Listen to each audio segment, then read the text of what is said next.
पढ़ाई कराना बच्चों को बंद करा दिया? काहे बंद कराएंगे? जब मेरा सम्मान नहीं रहेगा, मेरा इज्जत नहीं रहेगा, मैं रहेगा ना धरती पर, तो मैं काहे बेटी को पढ़ाएंगे? कि 1 नहीं, 2 नहीं, 3 नहीं, 4 नहीं, 5 नहीं, कुल आधा दर्जन बच्चियां इस गांव से गायब हो गई हैं। देखिए हमारे साथ इस वक्त ये शाहपुर गांव के तमाम लोग हैं। ये गांव एक ऐसा गांव है जिस गांव से लगातार कुछ न कुछ बच्चियों का गायब होना सिलसिला जारी है और इसी बीच फिर एक बच्ची का गायब होने की जानकारी मिल रही है। अब ये सारे ग्रामीण हमारे साथ हैं, कैसे क्या हो रहा है इस गांव में, आखिर इस गांव से ही बच्ची कैसे गायब हो जा रही है? बच्ची पढ़ने जाती है, स्कूल से गायब हो जाती है, कोई गांव में है काम कर रही है वहीं से गायब हो जाती है, और बहुत सारे कहानी है और आरोप सिर्फ एक युवक पर लग रहा है। अब इसी बात को हम समझेंगे कि कैसे क्या कहानी है, क्या घटना हुई है। सर क्या नाम है आपका? मेरा नाम दिनेश महतो है। कहाँ घर हुआ? शाहपुर। शाहपुर थाना कौन सा है? बलिया। बलिया जिला बेगूसराय। बेगूसराय। क्या घटना घटी है? पहले तो मैं कहूँगा पूरे पंचायत का मैं नमन करता हूँ, प्रणाम करता हूँ। जितना माता बहन है, भाई बंधु है, सबको मेरा निवेदन है। जो ये घटना बार बार होता है मेरे पंचायत में, जो बहू बेटी, मेरे बेटी जो पढ़ने जाती है, चाहे कोई कास्ट का बेटी है, उसको उठा के जबरदस्ती ले जाता है। उसका अथी है जो सुरेश महतो घूस लेकर उस बच्ची के दलाली करके वो अपना जीवन व्यक्त करता है किसी के साथ। बच्ची की दलाली करके? हाँ, सुरेश महतो तो चुप रही। सुरेश महतो ऐसा है व्यक्ति, मुखिया 2 बार बन चुके हैं। तो आप वीडियोज को देख सकते हैं। जी हाँ, पंचायत में पूछिए किसी आदमी से, दिनेश महतो किसी की नहीं सोना लूटे, नहीं किसी के गाय लूटे, नहीं किसी के कुछ लूटे। मेरा मांग है पूरे पंचायत का बेटी मेरा बेटी है। तो फौजी जब मरता है भारत के सैनिक पर, अथी पर, बॉर्डर पर, तो उसको लहास आता है, उसको झंडा में, तिरंगा में। जब मैं मरूंगा तो मेरे माँ बहन का साड़ी में उड़ाकर मुझे विदाई चाहिए। मेरे बेटी के साथ पंचायत के अंदर में कोई माँ के लाल नहीं है जो उठा के लेके जा सकता तो फिर है। कैसे ये गायब हो रही है बच्चियां? गायब हो सकती है। मेरे कुछ जो मुखिया भोजपुर है, उसका हाथ है, उसका वीडियो आप देख सकते हैं। उसी की बदौलत से होता है। उसको 50,000 रुपया मिलता है। तो अपना कितनी घटनाएं हो चुकी हैं आपके गांव में? मेरे गांव में 6 घटना हो गया है। 6 बच्ची गायब हुई? हाँ, वही पोदार का लड़का जो है वही गायब करता है। क्या नाम है उस लड़के का? चुन पोदार, मुनीत पोदार, मनीष पोदार, लवकुश कुमार, ये सब, रोशन कुमार। ये सारी घटनाओं में उन्हीं का नाम है? हाँ, सब घटना में पहला नंबर तो देख लीजिए। एक शर्मा के टेंट गाड़ने के नतीजा है। इसको लोग गांव में समाज में कहता था ये टेंट बिजनेस करने वाला है, नहीं बहू बेटी का इज्जत का नीलाम करने वाला है। पहला घटना है कपूरचंद पोती का। एक पंडित जी है जो हरि पंडित जी के पता कीजिए इस गांव में, उसको 2 बच्ची जन्म करके उसको कहीं बेच लिया। उसका माँ बाप फिर उसको अथी कर दिए।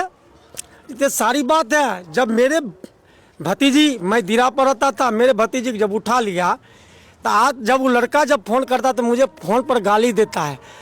कहता है कि सम्राट बाबू, जब बिहार में पत्ता नहीं हिलेगा, उसका प्रशासन जो है बिना घूस के आगे नहीं बढ़ता है।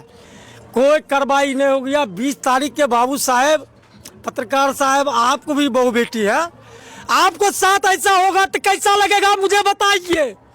यहाँ का जनता जान दे सकता है मगर किसी के टेरने वाला नहीं है। बच्ची का उम्र क्या है? 14 साल 15 साल है। कहाँ से गायब हुई? स्कूल का भविष्य भारती पढ़ के आ रहा था, वहीं से गायब हुआ। मनीष कुमार पदार ने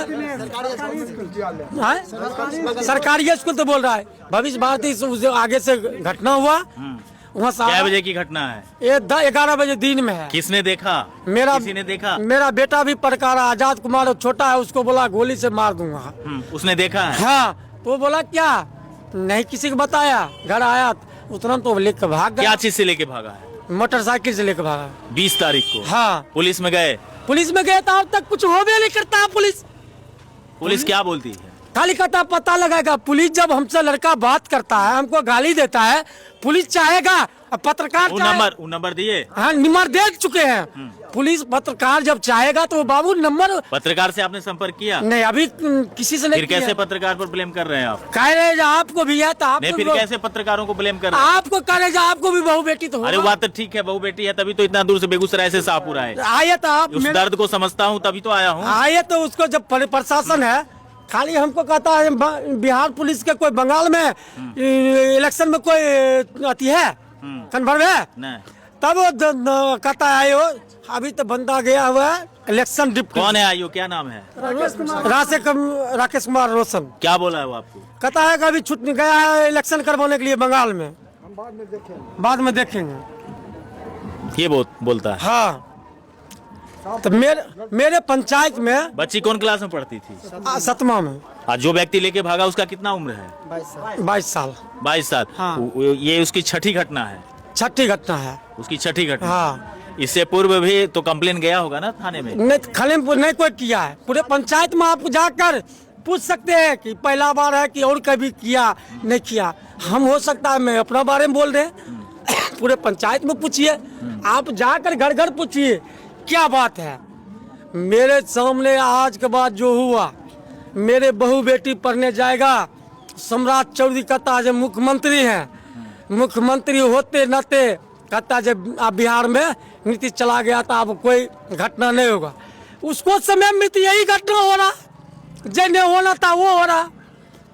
मैं समाज अब एकत्रित होगा, किसी के बहू बेटी 8 दिन से पढ़ने नहीं जा, बेटी जाता है उसको आप कहिएगा तो हम भेजेंगे, उठाएंगे तो आप जिम्मेदार होइए, हमें और क्या कहें। पढ़ाई कराना बच्चों को बंद करा दिया, काहे ना बंद कराएंगे?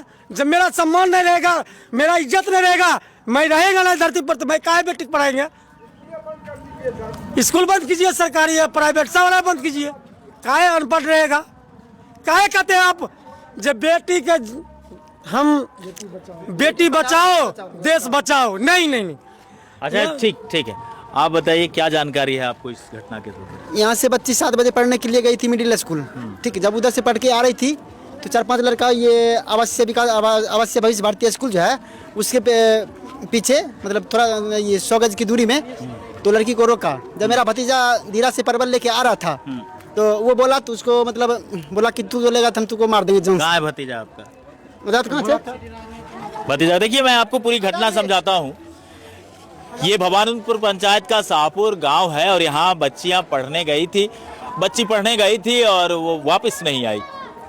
जब बहुत देर हो गई तो लोगों ने ढूंढना शुरू किया और ढूंढने के बाद जब कहीं भी पता नहीं चला, पूरी रात परेशानी में रहा पूरा परिवार, पूरा गांव, लेकिन बच्ची का कोई अता पता नहीं चला। इसके बाद लोग पुलिस में गए, पुलिस को आवेदन दिया है, पुलिस जांच कर रही है। अब क्या कर रही है नहीं कर रही है ये पुलिस का मामला है, लेकिन हकीकत यह है कि ये 5-6 घटना इस गांव में हुई। बच्चियों के गायब होने की लगातार घटना शाहपुर में होते रही है। ये छठी बच्ची गायब हुई है और जो बच्चा देखा है उसको लेकर के जाते हुए हम उससे बात करते हैं। क्या नाम है बेटा तुम्हारा? आजाद कुमार। कहाँ पढ़ते हो? मध्य विद्यालय शिवनगर। हाँ, उत्क्रमी मध्य विद्यालय शिवनगर। अच्छा, तुम क्या देखा? हम जब नदी से परवल लेकर आ रहे थे तब देखा मेरे बहन को, और एक गाड़ी चला रहा था और बीच में बैठा के ले जा। जब मैंने हल्ला करने की कोशिश की तो किसी के पास लाठी था तो किसी के पास चाकू था। बोला कि तो अगर हल्ला कर तो जे मार देबो। कौन लोग था? सर देखने सुनने कोई बात नहीं। मनीष कुमार, लवकुश कुमार, चुन पौधा। बहन आपकी नहीं हल्ला कर रही थी? हैं? बहन नहीं चिल्ला रही? बहन चिल्ला रही थी मम्मी हमारा बच्चा, मम्मी हमारा बच्चा। तब तक उसको ले। गाँव का ही है? गाँव का ही है। तुमने देखा? कहाँ पर देखा था? मध्य विद्यालय। इधर लेके जा रहा था? इधर बलिया की तरफ? हाँ। क्या बजे की घटना है? 11 बजे। 11 बजे दिन में? दिन में। अच्छा, 20 को या 21 को? 20 का। 20 को ही। 20। देखिए यही लड़का है जो देखा था कि मेरी बहन को लेकर के जा रहा है। इसने रोकने का प्रयास किया लेकिन उसने चाकू वगैरह दिखा करके, हथियार दिखा करके इसको डरा दिया, जिसके वजह से ये इतना डर गया कि घर में भी आकर के तुरंत में नहीं बता पाया। इतना नर्वस हो गया कि किसी तरीके से पूरी रात लोग परेशान रहे। सुबह जाकर के इसने अपने परिवार को बताया कि मैंने देखा है कि इस तरीके से कौन लोग लेके जा रहे हैं। अब चूंकि बच्ची नाबालिग है तो नाबालिग बच्ची का बहुत ज्यादा हम परिचय आपको नहीं दे सकेंगे और यहाँ के तमाम लोग हैं। बाबा, क्या लगता है कि इस गांव से बच्ची लगातार गायब हो रही है, प्रशासन काम कर रही है? कोई काम नहीं कर रहा है, नहीं, कोई काम नहीं है। सब एकदम, हमारा जो भूतपूर्व मुखिया है वो तो सबसे खत्म है, उन्हीं को बदौलत सारे काम होता है यहाँ। एक आदमी बता रहे थे कि लड़की की दलाली करते हैं। और सही बात है, दलाली कहिए मुझे या जो कहिए, बात तो एक ही हुआ। देखिए, हमारे पास एक बुजुर्ग अभिभावक हैं, इनसे भी बात करेंगे। सर, क्या लगता है इस घटना को लेकर? ये घटना तो देखिए, जो ये घटना किया है उस परिवार में अनेकों बार ऐसा किया है और समाज में उसको रहम कर दिया गया, लेकिन वो रुकता तो है नहीं, उसका सिलसिला चलते रहा, क्योंकि उसमें हाथ कुछ लंबे आदमियों का है उसके पीछे, जिसके कारण उसको हराम चलता है, दो तरफी, इधर से भी पैसा लेना, उधर से भी पैसा। तो हर एक ढंग का गांव में लोग है, तो समाज में क्राइम तो होता ही नहीं। अगर लोग आप कहीं से लेकर लड़की भागी और वहाँ जा किसी के यहाँ जाएगा कहेगा असला, उसको पकड़ लेगा लोग, तो ऐसा क्राइम होगा। लेकिन यहाँ तो उसके साथ देने वाला भी कुछ हो जाते हैं। समाज में बदबू लोग हैं जो इस ढंग की बात करते हैं। और सवाल रही पुलिस की, तो पुलिस तो अब मान लीजिए अपना हिसाब से उनका जांच करेगी कि क्या जो उसको इच्छा होगी वही करेगी। और दूसरी बात है, हो सकता है ऐसा भी जो पुलिस तो दोनों तरफ धार रखती है, तो उसमें क्या कहा जाए हम लोग, तो उसका बारे में तो वही सब। आपको नहीं लगता कि समाज के अंदर इस तरीके से अपराध का संरक्षण और ज्यादा अपराध को बढ़ा रहा है? एकदम बिल्कुल बढ़ा रहा है, संरक्षण से बढ़ रहा है। संरक्षण नहीं मिले, अभी आप देख लीजिए ना, उसको कुछ नहीं कहा गया था। केवल समाज का लोग कहे थे कि बस बच्ची को तुम्हारा जब बच्चा लिया है तो तुम अपना रिश्तेदार में फलना जहाँ कहीं भी है उसका पता लगा करके बच्ची बरामद दे दो हम लोग को, बस बात खत्म है। लेकिन अब देखिए, उसको लेकर लोग थाना चला गया, चलिए केस करने के लिए। दोनों एक ही समाज से आते हैं? दोनों एक ही समाज है, तो समाज में जात और कुछ भी हो, लेकिन है तो समाज के लोग इसी गाँव का है, एक ही गाँव का है। देखिए, कुल मिलाकर के पुलिस के एक्टिविटी को लेकर के भी काफी लोग नाराज हैं कि पुलिस कार्रवाई त्वरित नहीं कर पाती है और कुछ ऐसे लोगों के चक्कर में पड़ करके फर्जी मुकदमे भी दर्ज हो जाते हैं। भला ऐसे में समाज के वो लोग जो लोग समाज को एकत्रित करके चलना जानते हैं और चलने के लिए चाहते भी हैं, तो ऐसे में इस तरीके के लोग जो बेटी बहू पर गंदे नजर रखता हो, लगातार क्राइम पर क्राइम करता हो, और ऐसे लोगों को संरक्षण देने वाले सबसे बड़े अपराधी हैं। सबसे बड़े अपराध वो कर रहे हैं जो लोग ऐसे लोगों को बचाने के लिए षड्यंत्र रचने का तरीका भी सिखाते हैं। और उसी तरीका का परिणाम है कि 1 नहीं, 2 नहीं, 3 नहीं, 4 नहीं, 5 नहीं, कुल आधा दर्जन बच्चियां इस गांव से गायब हो गई हैं। अब सवाल उठता है कि सम्राट चौधरी जी की पुलिस आखिर करती क्या है, क्योंकि कोई भी बच्ची इस दियारे से अगर निकल करके जाती है तो उनके थाने के आगे से होते हुए ही NH पर जाती होगी। सभी जगह कैमरे लगे हुए हैं। बलिया में मोबाइल से फोन करके धमकाया जाता है आरोपी के माध्यम से, और फिर भी पुलिस अगर ट्रेस नहीं कर पा रही है, जबकि वह नंबर थाने को उपलब्ध कराया गया है। और वहां के आईओ, जो इस केस के आईओ हैं राकेश रोशन, वो कहते हैं कि अभी तो बंगाल में चुनाव चल रहा है। तो हम जिला प्रशासन से अनुरोध करेंगे, बिहार सरकार से अनुरोध करेंगे कि बेटी पढ़ाओ, बेटी बचाओ, बेटी पढ़ाओ का नारा बहुत खूबसूरत है, लेकिन जमीन पर बच्चियां गायब हो रही हैं। बच्चियां विद्यालय नहीं जा रही हैं और विद्यालय जाने के क्रम में गायब हो जाती हैं, मार्केट जाने के क्रम में गायब हो जाती हैं। और गायब करने वाले भी लोग का नाम, पता, सब कुछ पता ही होता है, तो फिर अपराध रुकता क्यों नहीं, अपराधी पर लगाम क्यों नहीं लगती? और इस तरीके की वारदात निहायत ही गंभीर है। मामला नाबालिग का है। देखने वाली बात यह है कि बेगूसराय पुलिस इस विषय को कितनी गंभीरता से लेती है और अपने दामन पर लगते हुए दाग को कैसे साफ कर पाती है। क्या कुछ लगता है आपको पुलिस प्रशासन और कानून व्यवस्था को लेकर के? कमेंट बॉक्स में अपनी राय जरूर दीजिएगा और ये भी कहिएगा कि क्या नाबालिगों के साथ इस तरीके का अपराध क्षम्य है या उस अपराधी को कौन सी सजा मिलनी चाहिए। बने रहिएगा हमारे साथ, लगातार हम दिखाते रहेंगे तमाम खबरें। तब तक के लिए नमस्कार।